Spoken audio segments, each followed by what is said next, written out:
Hello and welcome to Dice and Demons. I'm Emma, and in this video we're going to be talking a little bit about painting competitions and how you can make them a win for yourself even if you don't actually come away holding like the big painting trophy over your head. So I recently went to a local painting competition called Golden Sable, and while it did not actually go as I had thought it would, it ended up being a really good day. So just quickly about my own painting competition, and then we'll get to the tips. I have sort of 7 tips or things to consider or questions you could ask yourself before going to a painting competition to make sure that you get the most out of it. So this painting competition, Golden Sable, was held in my local friendly local game store, and the theme was evolution. And so I brought 3 different pieces, and the first one is this guy here. It's an orc beast snacker boy, like so. And I thought the evolution theme was hit with me putting some mushrooms on the base, because orcs, according to their lore, are like mushroom-based entities coming from, some sort of spores or something.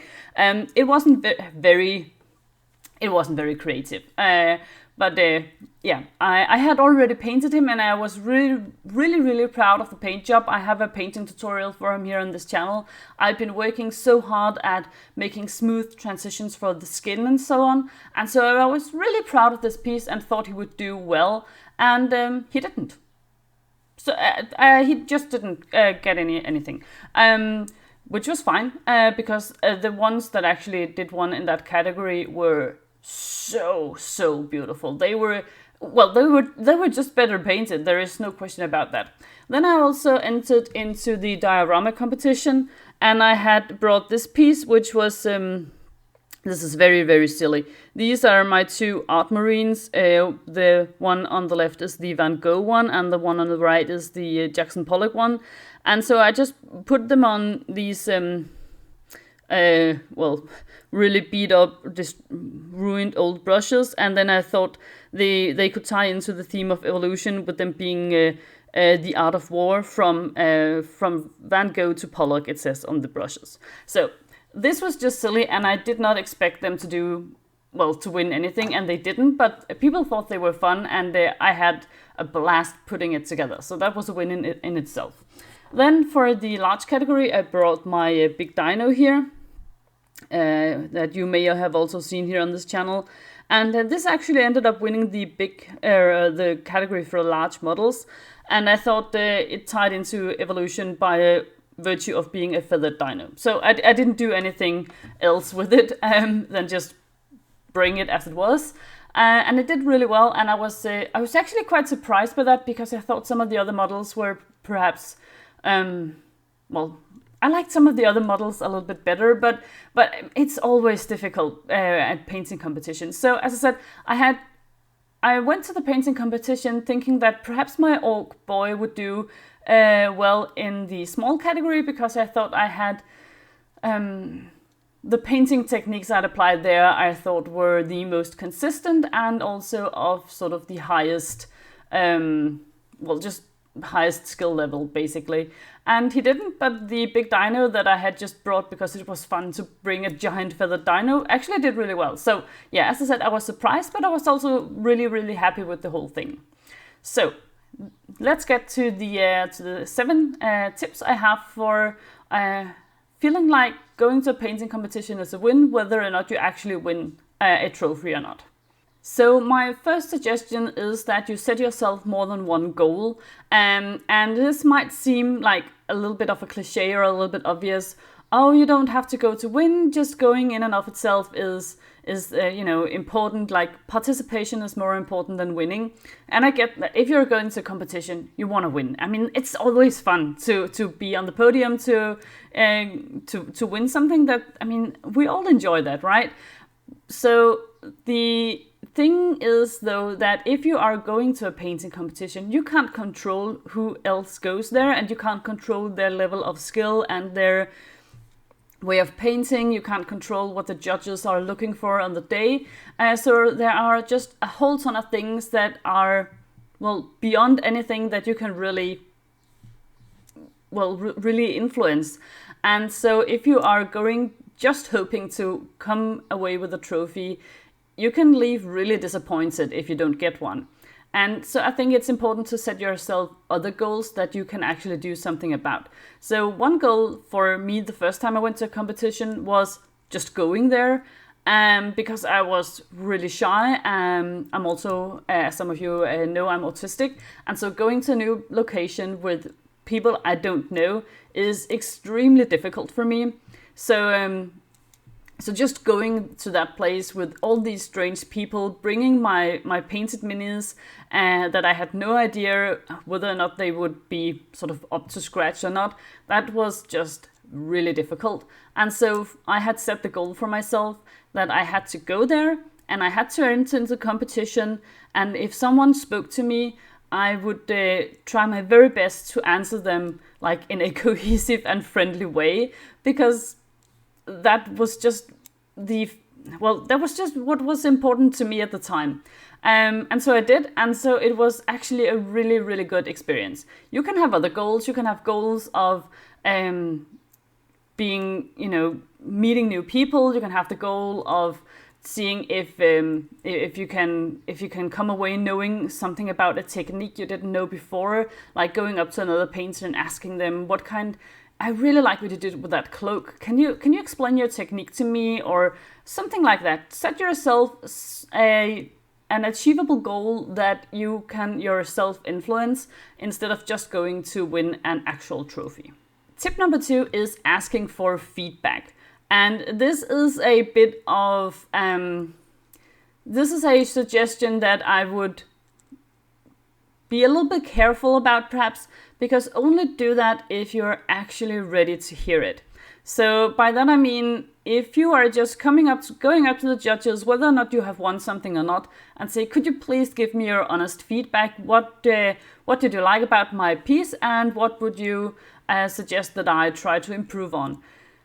If they then criticize you for something that you actually think you had really done very well, it might not be the best thing in the world to hear that. And so make sure you are in the right headspace for actually receiving criticism and seeing it as constructive feedback, instead of just feeling really let down by it, or really demotivated and like you're just a crappy painter and you did not belong there at all. So make sure that you're in the right headspace for it, and perhaps even say to the judge, they are like usually really friendly, happy hobbyists, just like the rest of us.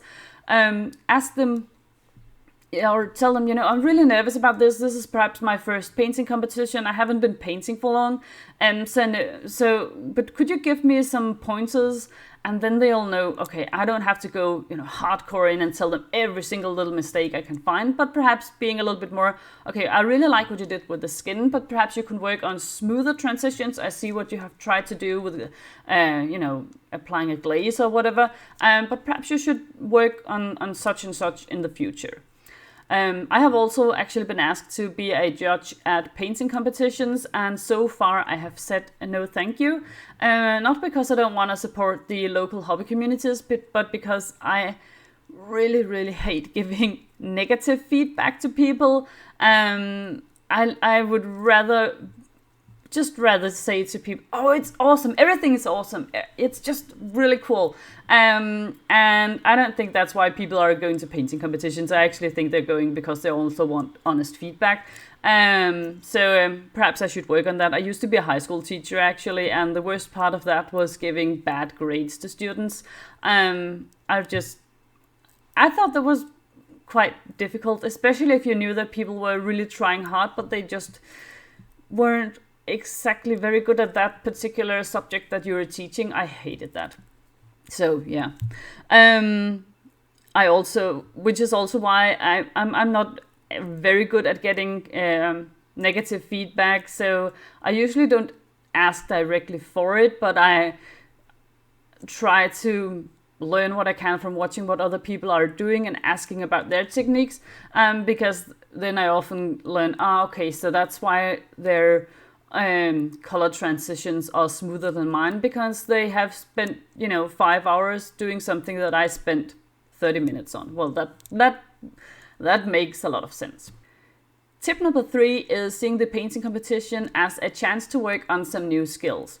So for instance, for this painting competition I just went to, where I was bringing the big feathered dino, I had originally just done what I usually do with anything that is supposed to look like leather, and that is I had given it one coat of contrast paint, I think like Gorgon or Saphira or something, one of the brown contrast paints, and I usually just leave it at that because I'm not interested in painting boots and leather stripes. It's just, I mean, some people like that and that's cool and they can make leather look awesome. It's just not something that really, well, it's just not what I really enjoy doing. I like edge highlighting and painting feathers and crazy patterns on armor and stuff, but painting a leather belt, that's just not interesting to me. But I knew that if I wanted to take the dino to the painting competition, I perhaps had to step up my painting leather game a little bit. So I watched some videos on YouTube, as you do, some tutorials from people who are better at it than me, and let me see if I can get to focus here. Okay, so you can perhaps see the leather straps there. I mean, they could probably be better, but at least I have actually done something besides just using contrast paints. So now I feel a little bit more confident about how I paint leather, and I know that I can actually do it, and I know that it's not as difficult as I thought it would be now that I have tried it out and actually given it a chance. So for me, the painting competition was actually a nice, a nice way of trying something out that I probably wouldn't have pushed myself to learn otherwise. Tip number 4 is painting models that you really love and or that you can include in an army or a kill team or warband or whatever. Because if you're just painting a model because you think, oh, this might be what the judges are looking for, and you end up not winning anything with that model, it can perhaps leave you feeling just a tiny bit resentful because you're like, well, I bought this model and I spent so many hours painting it, and then it did not even accomplish what I thought it would accomplish for me. What a waste of time and money, right? So instead, try to see if you can find a model that you really love and then make that work for the painting competition, instead of perhaps buying a model that you are just going to use for that painting competition. So for instance, the orc boy that I brought for the painting competition, I mean, he's already for my Warhammer 40k orc army, right? So it doesn't really matter too much if he wins something or not, because he's going to be included in the rest of the army, and so it wasn't a waste of time. I understand that if you're like a really high-end painter and you are like dead set on winning a trophy at Golden Demon or other like really big international painting competitions, then you should probably not follow this advice. You should probably buy models exactly for that painting competitions and be very have a very firm strategy in mind as to what you want to achieve and how you're going to get there and what this model can do to help you with that. But if you're like me and you're going to local painting competitions just to have fun and just to improve your painting skill, I would advise you to just go with models that you really love, and if at all possible, models that you can still use after the painting competition, whether or not they have actually won something or not. Tip number 5, I don't know if it's actually a tip or not, but try to be supportive of the other people there. I know that if you're going to a painting competition, it can be easy to look at the stuff other people are bringing and thinking, oh, that is just so much better than what I have brought. I wish they hadn't come here. And I get that, and I think it's completely human, normal reaction, but I also don't think it's the best reaction in the world to just sort of go with. I think that's one of the cases of you having to sort of check yourself and stop yourself and try to do better. So try to be supportive of people who are coming, and both people who are obviously way better than you or completely beginners and who are going to the first painting competition after having painted for perhaps just a month or two, and they're just going to see what it's all like and what the community is and what they can learn from going there. So try to be as supportive as you can. Try to, you can always say something nice about someone else's model, and I don't think I've ever met anyone who did not appreciate it if you tried to be, friendly and say and you know, just take the time to look at the model and ask questions about what they did, and oh, what kind of magenta color is that, or I really like the beige you did, or where did you get the flowers from, or whatever. Just show that you're interested, show that you're supportive, and especially if it's people who are new to the hobby and you have like the feeling you're perhaps sitting at a table with your friends, having fun, making jokes and laughing, and you see someone who is standing sort of awkwardly off to the side alone and look like they don't really know if they are supposed to be there or not. If you feel like you can relate to what it feels like standing there, stepping on your own toes against the wall and not really feeling like you belong, perhaps go over to them, say hi, and ask them. You don't have to sort of overwhelm them with personal questions. Who are you, and where do you come from, and how long have you been painting stuff? Just ask like, oh, did you bring a model? Can I see it? And that looks cool. Or do you have an army of that? And stuff like that. Just make people feel like, hey, you've actually seen them enter the room. They're not just like a piece of furniture that no one pays any attention to. I think that goes a long way to making this hobby inclusive and welcoming for everyone, which I think is important, well, all the time, really. Tip number 6 is choosing your competitions with care. Not every single painting competition is the same. There is obviously a huge difference between going to a smaller local gaming competition in a local store or going to something like an international competition, Golden Demon or something. So, but also sort of have the... see if you can read up on it before you go. Will there be time for the judges to give you feedback if that is what you're interested in? Is this going to be a competition where you just sort of hand over your models, leave, and then come back for the announcement of the winners? And that's basically it. Is it supposed to be a social thing where you spend the day and you hang out and you paint or you play games? How many people are actually coming? Because I know for myself at least, I think going to Golden Demon would be a lot of fun, and I would like to go at some point, but I also know that there are going to be hundreds, if not thousands of people there, and that would very quickly be completely overwhelming to me. So I really needed to have a lot of energy to be able to go. So make sure you find the right painting competitions for you, and that you are prepared and know more or less what is going to be expected of you on the day and how long it'll take, how many people are going to be there.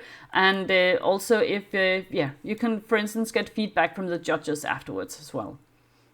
Tip number 7, which is not actually sort of a real tip, is ask yourself this question and try to be as honest as you can.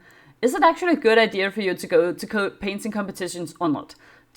I mean, we're all different people, and for some people it is really motivating, and that's what keeps them going, that's what keeps them painting and learning new skills, and they find it's a really cool way of meeting new people and having fun and trying new stuff out and all sorts of things. And if that's the case, I think you should just, I mean, what are you even doing watching this video? Why aren't you out finding painting competitions right now, right? On the other hand, other people find that while it really sounds good in theory, a painting competition actually makes them more nervous and more anxious and less motivated to do the hobby. And if that's the case, just skip it. There is no reason to go to a painting competition if it's not fun. I mean, this is after all a hobby, and it's supposed to be something we enjoy. And if you find that you get anxious painting because you're like, oh, I wish I could do this better because now I'm going to bring this piece to a painting competition and I just can't get it to work. And if I can't get this thing to work, what will it look like at the painting competition? And now it's just not great, and perhaps it's too difficult, and I can't figure out what to do, and I suck at painting, and I should just give it up, and I don't want to paint, and I'll go do something else. If that's the case, don't go. Find something else to do. You can still be an active part of the hobby without going to painting competitions. Even if painting is sort of the only way you engage with the hobby, you still don't have to go to competitions. Competitions is just one way to enjoy it. So if you find, well, that's not for you, I think that's completely fine. That's completely fair. I like going to painting competitions. They make me a little bit anxious, but they also push me to get better at stuff, and I also usually have a really good time while I'm there talking to fellow hobbyists, and that's just awesome, and a way for me to get out of the house and brush up on my social skills, so that's a good thing. So yeah, those were my thoughts on painting competitions. Do you have any suggestions or ideas? What are your experience going to painting competitions? Have you had fun? Have you felt like that was just a horrible thing to do to yourself?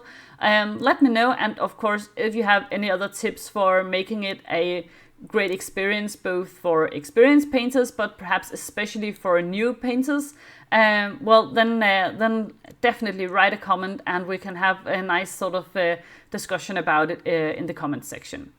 So that was what I wanted to discuss today, and before I leave, I would just like to take the chance to thank my wonderful patrons. I have Thomas Masson, the Demon Ray, then we have the Demon Crawlers, Andre Correa and Anthony Paul Castro, and we have the Demon Knights, TJ Kubiak, Mando Project, Starcon85 and Esbjerg. If you want to join these wonderful people in supporting the channel, you can do so over at my Patreon, and I'll leave a link to that in the show notes.